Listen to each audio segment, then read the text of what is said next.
Dis-moi Greg, c'est quand le dernier jeu vidéo qui graphiquement t'a vraiment impressionné? Mario Bros. Non, je plaisante. Non, le dernier jeu vidéo, en fait, je suis embêté, je peux pas te donner son nom parce que j'arrive pas à le retrouver. Mais c'était une démo en fait d'un futur jeu PlayStation, je crois, qui voyait une personne courir dans des environnements complètement incroyables avec une fluidité dingue.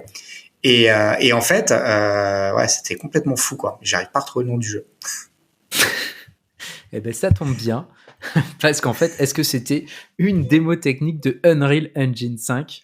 Et ben Est-ce- justement, tu sais, ça fait vraiment genre, tu sais, l'argumentaire un peu biaisé. Mais oui, justement, c'est Mais oui, exactement tout ce à fait, produit que j'attendais. exactement, mais c'est fou. Eh ben parlons-en aujourd'hui.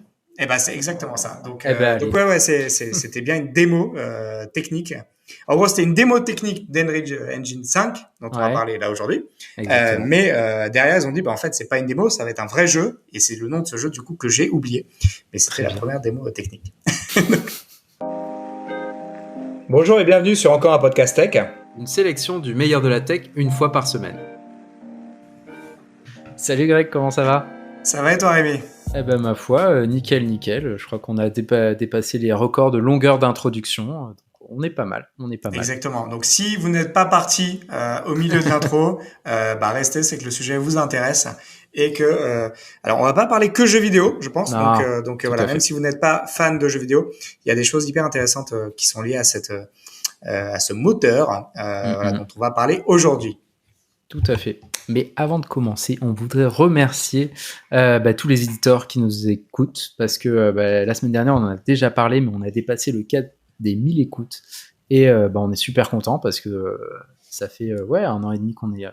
un an, pardon, qu'on a lancé ce podcast. Nous, on y prend beaucoup de plaisir. Ah non? Et si on a atteint les 1000 écoutes, ça veut dire que vous aussi.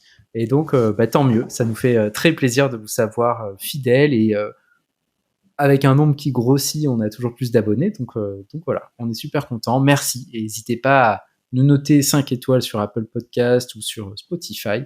Ça nous aide à être découverts.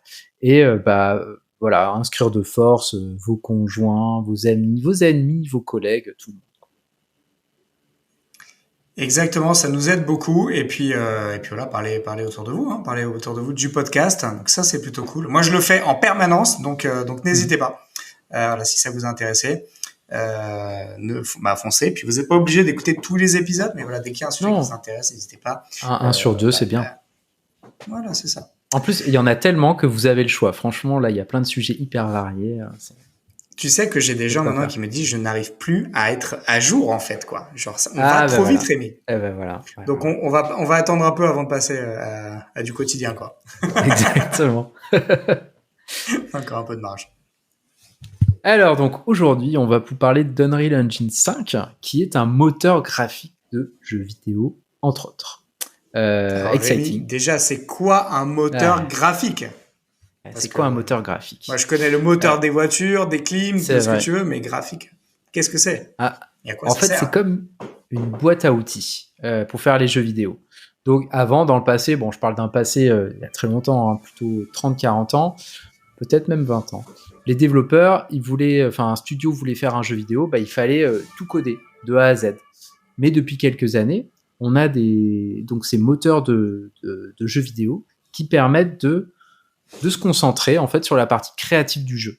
Donc c'est-à-dire que vous avez une boîte à outils avec par exemple un moteur 3D ou 2D pour créer l'environnement. Vous avez la gestion de la physique. Donc par exemple quand quelqu'un saute sur une voiture, la voiture elle réagit, elle part en l'air peut-être. Gestion du son, hein, forcément. Le scriptage, c'est-à-dire que si mon héros fait telle action, alors ça déclenche ça. La gestion des périphériques, sans lequel on serait un peu ennuyé, donc la manette, le Les clavier, etc., périphériques, etc. c'est quoi le souris, le Les clavier, tout manettes, ça? ouais, les Les pads, manettes? le clavier, la Ok. souris, tout ce qui permet d'interagir, et beaucoup d'autres. Tout ce qui permet en fait d'aider à créer un jeu vidéo. Euh, Parmi les plus connus, on a Unity, qui est beaucoup utilisé par les développeurs indépendants parce que il est facile à prendre en main, il est gratuit, même s'il y a des éditions payantes pour débloquer du contenu supplémentaire, il est gratuit. Ensuite, il y a l'Unreal Engine, qui lui à l'origine est vraiment utilisé par les grosses productions de jeux vidéo, donc les gros studios qui ont plein de moyens, mais ils ont changé de business model, je sais plus quand. En tout cas, il est gratuit jusqu'à ce que le jeu vidéo atteigne des revenus de 1 million de dollars. Et à partir de là, vous donnez 5% de royalty à Epic, la société qui est dit. Ce que je trouve finalement pas trop mal et plutôt fair, quoi. Ensuite, il y a Game Maker qui est utilisé pour beaucoup de jeux en 2D et beaucoup d'autres. Est-ce que Greg, tu as déjà utilisé un moteur de jeux vidéo? Pas du tout, parce que j'imagine qu'il faut être un petit peu développeur, non? Eh ben justement, non. Moi, je sais que Game Maker, il y a une dizaine d'années, j'avais utilisé, et c'est assez facile. Bah après, si tu veux vraiment faire un jeu intéressant, faut s'y mettre. Mais là, en fait, tu poses tes briques, tu mets des petits bonhommes et tout est intégré. Donc finalement, ton petit bonhomme, tu vas pouvoir aller le balader, tu vas pouvoir le faire interagir avec d'autres personnes et ça passe. C'est assez facile, quoi. Par contre, effectivement, Unity ou Unreal Engine, bon bah là c'est un autre niveau et pour le coup, faut s'y connaître un petit peu. Néanmoins, Unreal Engine, il est gratuit, donc comme Unity, mais Unreal Engine, tu peux, si tu as un PC, donc il faut un PC quand même un peu puissant, mais tu peux l'installer sur ton ordinateur et commencer à y jouer avec, sachant qu'il y a plein de tutos disponibles. Et donc c'est, il y a des hobbyistes qui s'en servent juste pour s'amuser à créer un monde virtuel et puis jouer dedans, sachant qu'en fait, ce qui est chouette, c'est que tu n'as qu'à te concentrer sur le fait de créer l'environnement, quoi. Parce que tout le reste autour, donc les mouvements du personnage, le fait de sauter, le fait de bouger, c'est déjà inclus. Paramétré. Ouais, voilà. Donc c'est pas mal. Et c'est vraiment des boîtes à outils qui permettent de faciliter la création de jeux de manière assez qualitative, plutôt que de repartir de zéro à chaque fois. C'est un peu, si je dois prendre une analogie que je maîtrise peut-être un peu mieux, c'est un peu... Qu'est-ce que tu vas... Pourquoi tu rigoles? Non, parce que je me demande à quoi qu'est-ce que tu vas dire. Non, c'est un peu, par exemple, pour le web. Auparavant, quand tu voulais faire un site, fallait développer de zéro. Ouais, tout à fait. Et puis, il y a des CMS, donc des gestionnaires de contenu comme WordPress ou d'autres choses. Exactement. Qui sont apparus, qui permettaient finalement d'avoir quelque chose qu'on n'a plus qu'à personnaliser finalement pour répondre à nos besoins, mais qui avait vraiment un certain nombre de briques prédéveloppées et voilà, qui permettait assez facilement de faire quelque chose de très qualitatif parce que ça a été finalement développé par d'autres et on a quand même une marge de personnalisation. Ouais, c'est tout à fait ça en fait. WordPress, c'est un excellent exemple parce que finalement, tu crées ton site en moins de 5 minutes, tu rentres le nom de ton site, tu choisis 2-3 couleurs, la police que tu veux mettre et ensuite, tac, tu commences à écrire. Et si tu veux rajouter des fonctionnalités, tu peux rajouter des plugins pour faire des trucs bien spécifiques. Et là, c'est pareil en fait pour Unreal Engine, tu peux aussi rajouter des plugins ou même les développer, parce que des fois, les éditeurs de jeux, ils ont des problématiques hyper spécifiques et donc ils doivent développer des trucs en parallèle. Mais ouais, c'est très bon exemple.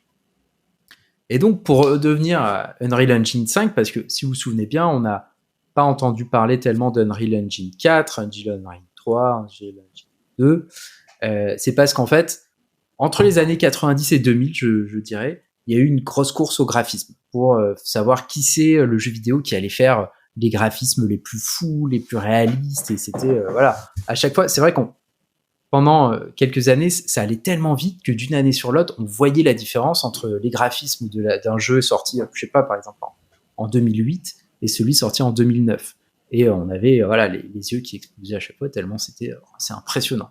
T'avais une vraie course, c'était vraiment un critère de qualité d'un jeu. Complètement. Et même, je sais pas si tu te souviens, les consoles, tu vois, les sorties moi, je me souviens de la PlayStation 2, où t'avais une vidéo qui je crois que c'était je sais pas si c'était PS2 ou PS3, sur lesquelles, sur la vidéo, ils montraient des petites boules qui tombaient, et après, il y avait plein de boules qui tombaient en direct. Ça te rappelle quelque chose? Oui. Et en gros, voilà. Démo technique, quoi. Ouais, c'était une démo technique. Et en gros, je crois que c'était le dialogue, c'était avec la PS2, on pouvait faire ça. Donc, j'avais, je sais pas, une dizaine de boules qui tombaient. Et puis maintenant, grâce à la PS3, on peut faire ça. Et là, il y avait des milliers de boules qui tombaient avec à chaque fois enfin, c'est des choses qui sont difficiles à faire virtuellement parce que chaque boule, faut calculer la vitesse où elle tombe, et donc si vous en avez des milliers et des milliers, il faut calculer à chaque fois comment comment la lumière se réfléchit sur eux, comment elle tombe, comment elle rebondissent, etc. Donc c'était un peu waouh, quoi. Et moi, je me souviens qu'une de mes premières claques, c'était en 2004, c'était Far Cry, je sais pas si tu as déjà joué, et c'était assez fou parce que dans les jeux vidéo précédents, on avait des environnements qui étaient assez petits, où on se baladait, c'était chouette, mais Far Cry, c'était on débarquait en fait sur une île paradisiaque, et vous aviez le soleil, vous avez de l'eau qui bougeait avec le soleil qui se reflétait dessus, une distance de vue énorme, vous saviez que vous pouvez faire 3 km à pied et vous serez toujours sur l'île. Et c'était c'était vraiment incroyable. Et depuis, franchement, il y avait des jeux jolis, mais pas une vraie claque graphique, quoi. Moi, je pense, depuis 2004, j'ai pas eu de grosses claques graphiques, c'était des trucs, ah ouais, c'est intéressant. C'est pas forcément gênant, parce qu'il y a plein de jeux qui sont sortis et qui sont focalisés finalement sur des graphismes mignons, sur de la créativité, sur vraiment des pattes d'artistes qui arrivaient à donner une touche graphique, une touche personnelle, et c'était plus une course au réalisme en fait, on était vraiment plutôt sur de l'artistique, et c'est pas plus mal. Ouais, et puis des fois c'était même l'image ou l'histoire ouais, ou juste le concept du jeu qui était sa particularité, là où auparavant c'est vrai qu'on mettait l'accent sur le graphisme parce que c'était aussi un moyen de légitimer des changements de console. Tout à fait, absolument. Mais du coup, on s'est quand même pas départi de cet émerveillement continu devant les possibilités techniques de nos machines de jeu.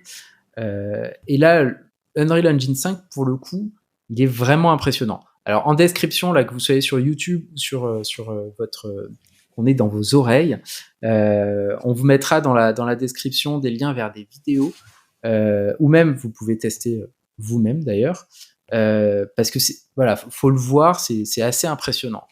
Et hier, donc j'ai une première vidéo qui m'a vraiment impressionné, où c'est un artiste 3D qui a recréé une station de métro japonaise. Et c'est assez malin parce que il a recréé, en fait, il a fait comme s'il était dans la station et il filmait avec un smartphone, donc en position verticale, un petit peu une image tremblotante comme s'il se baladait. Et l'environnement tel que vous le voyez, en fait, je pense que j'aurais pas su que c'était une démo d'Unreal Engine 5. J'aurais zappé parce que du coup, moi, ça m'intéresse pas trop les mecs qui se promènent dans des stations de métro vides. Mais quand vous le savez, c'est extraordinaire, quoi. C'est vraiment fou. Donc voilà, allez regarder cette vidéo-là. Et après, ce qui est chouette, c'est comme je disais précédemment, l'outil, vous pouvez le télécharger. Bon, alors, il faut un ordinateur un peu puissant, hein, mais vous pouvez le télécharger et faire vos propres jeux. Et donc, on a des fans et des studios aussi qui ont recréé des parties de jeux vidéo existants, genre Zelda, The Last of Us, ou une démo de Superman dans une ville. Et c'est impressionnant. C'est impressionnant de réalisme, de beauté, parce que vous avez des effets de lumière, c'est tout l'herbe qui bouge, c'est magnifique. Et donc, si vous avez la chance d'avoir une PS5 ou une Xbox Series X ou S, vous pouvez télécharger une démo. Il y a quelques mois est sorti le dernier épisode de Matrix, dont on ne discutera pas des qualités et des défauts ici. Ça irait vite. Ça irait vite. Mais du coup, dans cette vidéo, il y a c'est une démo jouable. Donc, vous commencez par une petite cinématique qui déjà est assez impressionnante. Et ensuite, vous avez une course-poursuite, alors qui au demeurant niveau jeu, elle est pas très intéressante, mais visuellement, c'est fou parce que vous êtes sur une autoroute, au volant d'une voiture, vous tirez sur les voitures, ça explose, ça vous passe par-dessus, c'est assez balèze. Moi, j'étais surpris de savoir que déjà, avec nos consoles, on était capable de faire ce type de rendu. Donc c'était assez fou, quoi. Donc allez, je sais pas si Greg, t'es tombé sur ces démos. Bah si, t'es tombé sur la démo qu'on a citée en intro. Mais est-ce que t'en avais vu d'autres? Ouais, je tombais sur la démo de Matrix à l'époque. Effectivement, elle avait fait pas mal de bruit. C'était intéressant parce que c'était quelque part Matrix historiquement, c'est quand même c'est un site qui a qui a plutôt révolutionné quelques codes visuels du cinéma, en tout cas à une époque. Et du coup, voilà, d'un point de vue visuel, c'était quand même quelque chose d'assez différent.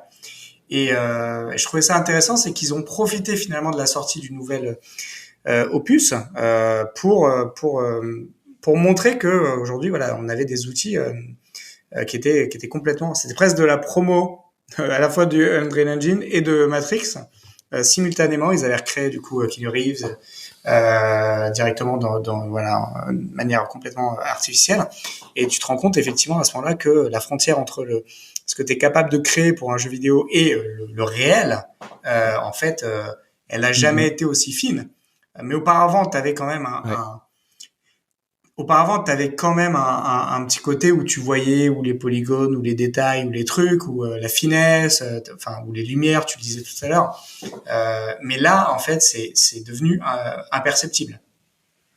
C'est devenu imperceptible. Donc, c'est vrai que tu prends une belle claque, et puis ça devient même, ça peut même devenir plus beau que la réalité. Donc non, c'est complètement impressionnant d'arriver à ce niveau de réalisme. Ouais, non, c'est clair. C'est clair. Et du coup, moi, ce que je vous conseille, c'est que si vous avez un PC avec une bonne carte graphique, le truc chouette, c'est que vous pouvez télécharger la ville qui apparaît dans la démonstration là, de Matrix. Et du coup, vous pouvez en faire ce que vous voulez, vous promener dedans, la modifier si vous le voulez. C'est assez chouette. Bon, alors moi, je vous avoue que j'ai pas réussi à la lancer parce que je crois que c'est 100 gigas à télécharger. Et que à chaque fois il faut faire des mises à jour et je galère. Et la dernière fois que j'ai lancé, c'était un écran noir, donc faudrait que je réessaye ce soir parce que j'ai très envie de me balader là-dedans et de tester quoi. Donc j'espère que mon PC ira. On verra quoi. Mais bon, en fait, si vous n'avez pas de gros PC, vous pouvez aller faire un tour sur YouTube. Exactement. Avec les liens qu'on vous indiquera dans les notes. Ouais. Et donc, ce qui est fou en fait, c'est le réalisme. Mais ce réalisme, d'où il vient? Y a un truc qui est vraiment hyper difficile à simuler et qu'on a tout autour de nous, c'est que d'habitude dans le monde, dans les jeux vidéo, quand vous créez un monde virtuel, la lumière, et c'est ça qui donne ce côté réaliste, la lumière, vous allez la calculer de son point de départ jusqu'à son point, la surface d'arrivée. C'est tout. Et là, dans ce moteur de jeu, il y a donc Epic a créé donc, une technologie qui s'appelle Lumen, qui va calculer en temps réel la lumière. Et donc, c'est-à-dire que en plus de calculer la lumière qui part du point de départ et qui arrive à son point d'arrivée, eh ben, peut-être qu'elle va passer par une vitre, donc qui est transparente et qui va influer sur son impact. Et donc, ils vont calculer ça. Elle va calculer aussi le fait que si son point d'arrivée est un mur blanc, le mur blanc, il reflète un peu. Et donc, c'est-à-dire que de la lumière va rebondir et toucher quelque chose d'autre.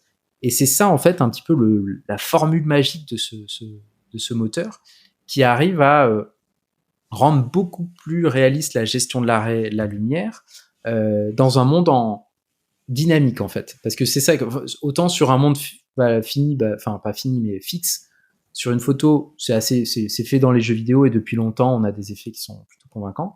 Mais là, quand vous êtes dans une ville, vous avez des taxis qui passent, vous avez des passants qui passent, la lumière, elle bouge, c'est impressionnant.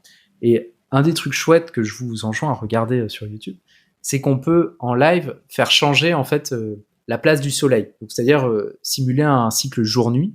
Et donc quand vous voyez la lumière du soleil balayer la ville, comme en fait les vidéos qu'on a déjà vu de villes où on voit en accéléré les nuages qui passent avec là on a ça avec le soleil qui passe, voilà, des timelapses, et c'est extraordinaire, enfin vraiment c'est fou quoi. Et en plus tu disais le gros sujet, c'est le reflet en fait, hein. Souvent c'est effectivement c'est la gestion de la lumière qui bouge. Exactement, la gestion de la lumière et tous les rebonds de la lumière entre les différentes choses quoi. Et une bonne illustration, imaginez voilà une voiture qui passe avec sur cette voiture une vitre. Ouais. En fait, le fait de pouvoir voir dans le reflet de cette vitre tout l'environnement qu'il y a autour et ça voilà, avec la lumière qui bouge, avec le mouvement de la voiture, avec ce genre de choses, et que ce soit en fait calculé en temps réel. Donc en Mhm. fait, c'est pas quelque chose qui est précodé, etc. C'est vraiment quelque Ah chose ouais, qui, ouais. au moment où ça se passe, est calculé. Et c'est là où, effectivement, je comprends que tu as quelques problèmes avec ton PC en termes de téléchargement et de puissance, parce que c'est énormément gourmand, ça demande des ressources énormes, quoi. Ah ouais, ouais, complètement, complètement. Mais c'est chouette parce que pour le coup, ça me rend vraiment impatient de voir la prochaine génération de jeux, donc qui devrait arriver cette année, l'année prochaine, parce que toutes les consoles pour lesquelles ça a été fait, ou les PC d'ailleurs, ils ralentiront pas vu qu'après tout sera optimisé pour eux. Donc ça, je pense qu'on va en prendre plein les yeux, notamment sur le prochain Lara Croft, Stalker 2. Enfin, il y a pas mal de jeux comme ça qui vont peut-être m'obliger à racheter une carte graphique. Aïe, aïe, aïe, aïe, aïe. Mais ouais. Et donc, l'autre avantage de Unreal Engine 5, et auquel vous pouvez aussi accéder, hein, parce que c'est gratuit, c'est que Epic, donc l'éditeur, a acheté un studio qui s'appelle Quixel, alors je sais pas comment ça se prononce, Quixel, qui est la plus grosse base de données de photogrammétrie du monde. La photogrammétrie, ça va être des contenus en 2D et en 3D qui représentent des objets dans le monde réel. Donc vous avez des scans de plantes, de rochers, de sols, d'immeubles, de lampadaires, etc., que vous pourrez réutiliser dans votre environnement et qui sont photoréalistes, hein, comme l'indique leur nom. Et donc tout ça c'est gratuit, il y a vraiment des milliers et des milliers de contenus. Et l'autre élément dont on n'a pas encore parlé, c'est MetaHuman, et ça c'est génial parce que ça vous permet de créer des humains photoréalistes. Donc c'est gratuit, hein, tout ça. Donc ne boudons pas notre plaisir. Vous avez c'est une interface web. Il vous suffit juste de créer un compte chez Epic, c'est gratuit. Et ça va vous permettre de créer un humain photoréaliste. Donc vous choisissez votre personnage de base, et ensuite vous allez pouvoir changer les sourcils, la couleur des cheveux, le format du visage, et il y a un rendu photoréaliste. Et ça ne nécessite qu'un ordinateur et un navigateur web. Rien à installer sur votre PC. Et ça, c'est assez cool parce que déjà, ça va permettre dans les prochains jeux de créer des foules de personnages vraiment différents les uns des autres. Donc ça participe au réalisme et à l'immersion, parce que je ne sais pas à toi, mais je me souviens avoir fait un paquet de jeux sur lesquels tu croisais deux mecs, ils avaient exactement les mêmes habits et la même tête. Du coup, il y a beaucoup de jumeaux et de triplés dans cette ville qui s'habillent en plus pareil. Donc ça nuit un peu au réalisme. Mais ça, c'est vraiment chouette. Moi, j'ai testé vite fait et c'est hyper complet. Vous pouvez il y a des tonnes et des tonnes de paramètres, des nuances, de couleurs. C'est vraiment chouette. Donc, si vous avez une soirée de dispo bientôt, allez-y, MetaHuman. C'est vraiment chouette et c'est hyper facile d'accès. Pour le coup, c'est juste. Tu m'as donné envie de tester. Ah ouais, non, mais teste. C'est des onglets à cliquer, c'est des petites mesurettes à régler. Voilà, tout est accessible. Énorme, énorme. Ouais. Et du coup, effectivement, tu pourrais imaginer de faire un hologramme te représentant, quoi, et être capable de faire évoluer dans un métavers ou dans un jeu. Exactement. On a prononcé vrai, le nom interdit. Non, mais c'est vrai, on pourrait imaginer que complètement.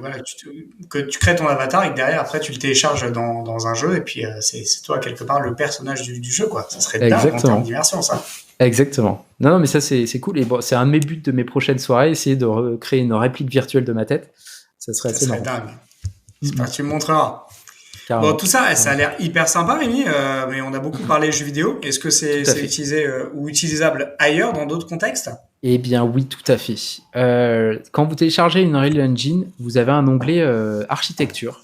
Et donc, forcément, un moteur 3D avec des jolis effets de lumière. Si vous êtes architecte ou même architecte d'intérieur, ça peut vous intéresser parce que vous allez pouvoir créer des environnements déjà accessibles que vous allez pouvoir imprimer et distribuer, donner à vos clients.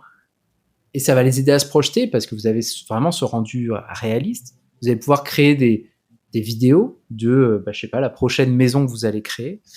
Et on peut imaginer aussi un cas d'usage en réalité virtuelle où vous êtes promoteur immobilier, vous avez votre nouvel immeuble, vos futurs clients, ils peuvent se promener à l'intérieur avec un casque de VR et avec un rendu photoréaliste. Donc ça va beaucoup Mmh. plus les aider Terme d'immersion. à se plonger là-dedans et se projeter, et donc vous signez votre papier pour dire qu'ils achètent, quoi. L'autre cas d'usage, c'est l'automobile, sur lequel il y a Mercedes et je sais plus quel autre fabricant qui ont utilisé l'Unreal Engine 5 pour leur publicité notamment, et c'est un peu la folie. Et le grand utilisateur, et ça depuis quelques années, je sais pas si tu as vu la série The Mandalorian Oui. sur Disney+. Et ben en fait, c'est assez fou parce que je sais pas si vous avez beaucoup de making-of de films sur lesquels, quand il y a des effets spéciaux, derrière les acteurs, on place un énorme écran vert. Sur lequel, après, par ordinateur, on va rajouter des décors avec des châteaux, des immeubles, des fusées, etc. Et là, en fait, grâce à la technologie d'Unreal Engine, c'est ce qu'on va placer derrière les acteurs, c'est des énormes écrans. Donc, par énorme, c'est écran de, je sais pas, 3, 4, 5 mètres de haut et beaucoup plus de large, histoire de faire tout le tour de la scène.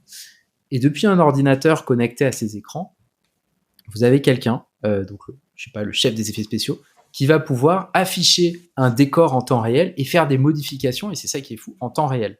Là où avant, vous pouviez mettre en place votre scène que à la fin, une fois que tout était tourné, que les acteurs avaient fait leur travail, le réalisateur allait dans la salle des effets spéciaux, voilà, et découvrait le rendu.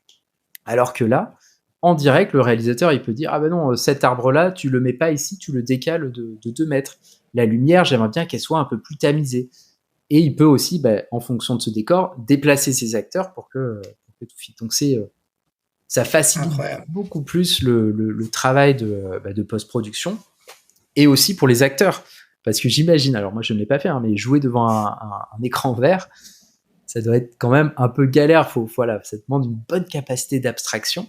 Alors que là, vous êtes finalement dans l'environnement et vous avez tout l'environnement dans lequel est censé votre personnage, il est autour de vous. Donc c'est vraiment projeté sur l'écran, donc les acteurs le voient. Exactement. Okay. Et c'est une qualité plus que HD, c'est qualité nickel, qualité réaliste. Okay. Et donc ce qui fait que vous êtes vraiment en immersion totale. Et donc on peut imaginer, moi ça m'étonnerait pas que d'ici quelques années, on ait sur les plateaux télé aussi ce genre d'écran énorme qui permet de changer l'environnement rapidement. Et bien sûr, ça va continuer dans le cinéma. Donc ça c'est un gros usage qui est hyper chouette parce que tout est personnalisable et en temps réel. Donc c'est incroyable. C'est une vraie révolution dans la manière de travailler tout ce qui est finalement effets spéciaux. Tout à fait. Énorme. Donc effectivement, ça touche un domaine bien plus large que juste les jeux vidéo. C'est ouvert à tous, ce que je comprends. Ouais. C'est gratuit. Allez-y. Enfin, si vous avez la chance d'avoir un bon PC, essayez-le. Franchement, ça vous occupera largement la soirée à essayer de bidouiller dans tous les sens, ou juste vous promener dans cette ville de Matrix qui est incroyable. Écoute, ça a l'air mieux que le film, donc. Ouais, je signe. C'est pas difficile. J'avoue. Super, Rémi. Est-ce que tu avais autre chose à nous partager autour de Unreal Engine 5 ? Non, allez sur YouTube, téléchargez. Enfin, on a mis déjà plein de liens dans la description. N'hésitez pas à aller jeter un œil. C'est pour voir ce qui se fait de mieux actuellement au jour d'aujourd'hui en matière de graphisme pour les jeux vidéo, mais pour le cinéma, etc. Et à quoi on peut s'attendre pour les prochains jeux vidéo qui sortiront dans les prochains mois. Ou les prochaines séries, c'est c'est de super bonnes perspectives, et du coup, j'ai hâte de voir effectivement les prochains jeux vidéo. Ça va être fou, y compris, j'ai vu que même des trucs comme Fortnite, qui sont pas forcément j'allais pas dire des œuvres d'art, mais c'est pas les trucs les plus photoréalistes, vont utiliser ce moteur prochainement. Donc, ce sera intéressant de voir effectivement les écarts en termes de rendu par rapport à ce qui existe aujourd'hui. Donc, hyper pressé, et c'est peut-être ce qui me fera racheter une console. J'avoue, on verra. Écoute, merci beaucoup, Greg. Merci à toi. Du coup, Rémi, de quoi on parle la semaine prochaine ? Eh bien, on va parler des nouveaux usages de lecture. Oh, joli sujet. Je pense qu'il y a plein de choses intéressantes à dire. Et comment finalement le numérique, le digital impacte et transforme la manière dont on lit, on consomme et on partage des livres. Tout à fait. Cool. À la semaine prochaine alors. Salut Greg. Merci de votre attention. Si l'épisode vous a plu et que vous souhaitez nous aider, laissez votre avis sur Apple Podcast, car les podcasts, c'est le truc le plus dur à découvrir. Pour recevoir chaque nouvel épisode à sa sortie, abonnez-vous sur encoreunpodcast.tech. Vous pouvez également vous abonner à nos newsletters gregtayeb.substack.com et lebrief.tech.